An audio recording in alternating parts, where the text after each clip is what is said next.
Okay. Greetings, travelers from across the multiverse. You arrived at NuvreBotimus Prime. Your host is Dritz120, here to turn this battlefield into a classroom of laughter and strategy. Let's see if I can teach these ancient warriors how to play this, or they'll force me back into training mode first. So step right up. Here we are refreshing your Dissidia skills. We're starting fresh today, no pressure, just pure learning and good vibes. Drop your questions below. Maybe the characters will give us some wisdom in return. So, question is, what's your go-to Final Fantasy character? So, found the perfect spot to do a tier list. The season is almost over. Let's break it down together. Who's ready for some Final Fantasy fun? So, we're going to start with S tier. We're going to put Cloud in S tier. And we are going to put Onion Knight in meta. He is very meta right now. And we are going to also put, there's one more I'm forgetting. Her name is Noah, probably. And in A tier, we are going to put Tidus. And in A tier, we are also going to put Riku. A tier, we are also going to put Sephiroth. Balthier, we're going to put in A tier. And Celes would be, imagine Celes is here. Celes is also in A. People are playing her wrong. I'm going to put Prowl in S. Warrior of Light in B. Kane in C.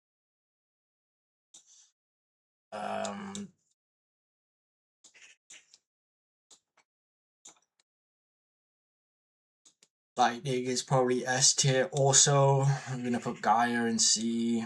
Doesn't mean they're bad if they're in C, by the way. Prompto up here, and we're going to put Clive in B. This is my tier list to round it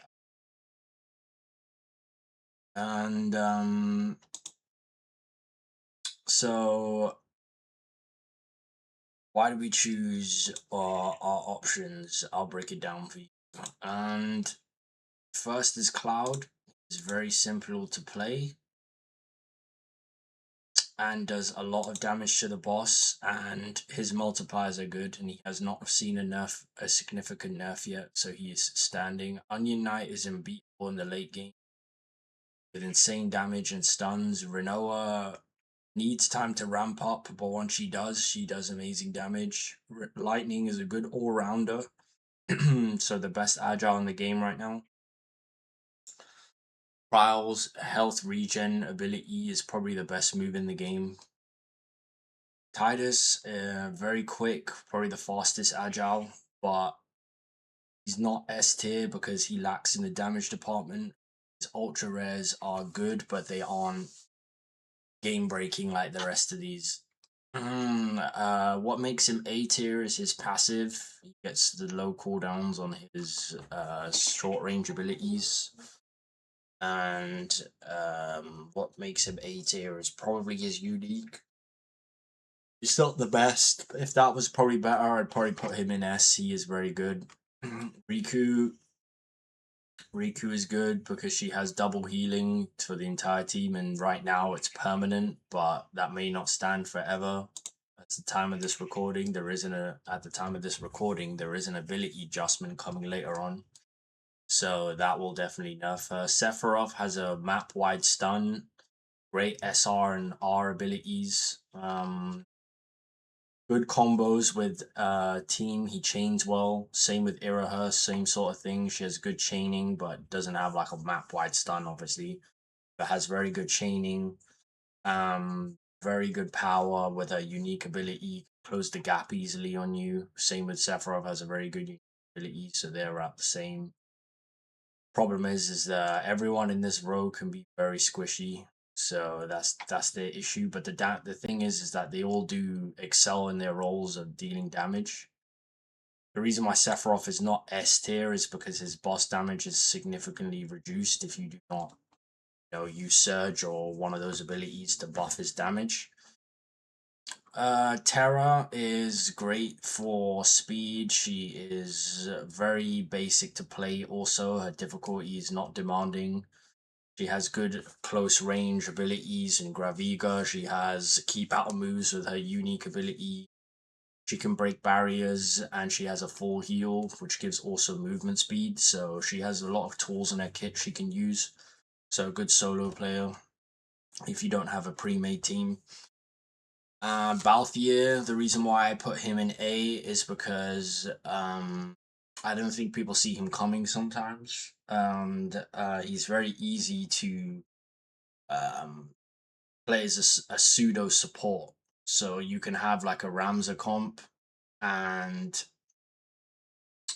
give it to a Riku, and Riku gives everyone the bravery, and he instantly becomes a damage dealer again. Or if you don't have a Riku, he's still giving your team bravery with Ramza and then keeping someone. So I don't know if they will nerf Ramza, then Balthier will probably go down to about D. But till that strategy is nerfed, I think he is A tier. Prompto, great chaining, great uniques, great SR and R abilities overall. That's good enough, honestly, to put him in A tier. And his passive is amazing. More damage on chain abilities. And you always want to be chaining in this game. B, I put Warrior of Light after his buffs. He is definitely much better now. And actually, maybe we could move Gaia to here.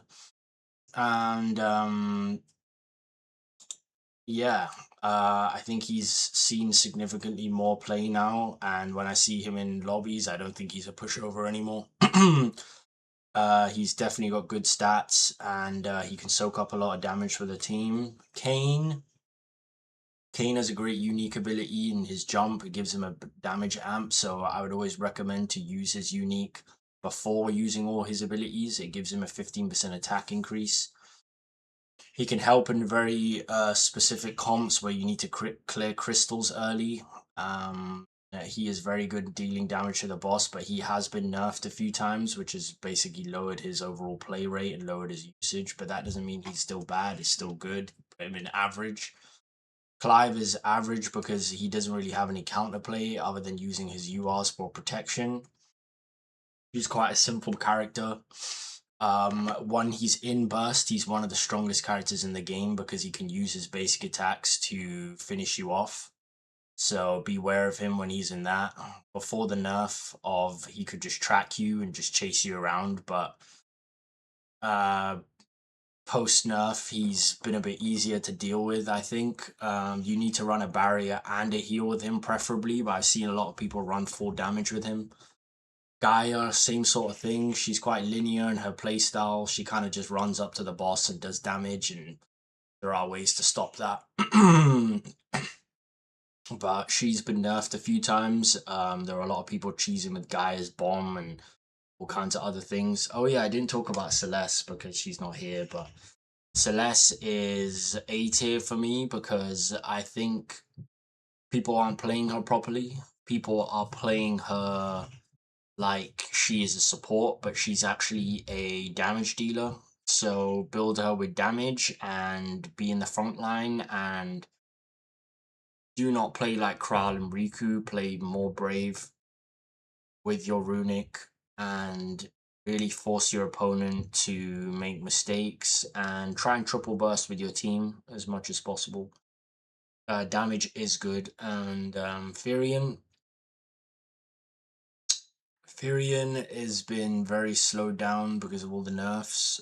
His damage is still very good, but because of how slow he is, he's not as good anymore. Zidane is fine for his game, but he is too much of an all-rounder, and I would rather Lightning on my team than a Zidane because Dan isn't playing properly, he's a detriment to the team.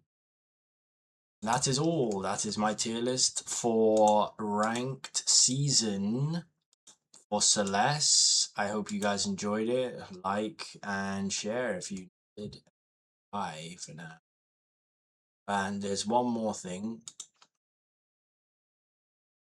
If you enjoy the vibe and ready for some icebreakers, mix it up in some combos, laugh about your mistakes along the way, and yeah, see you later. Fun out there.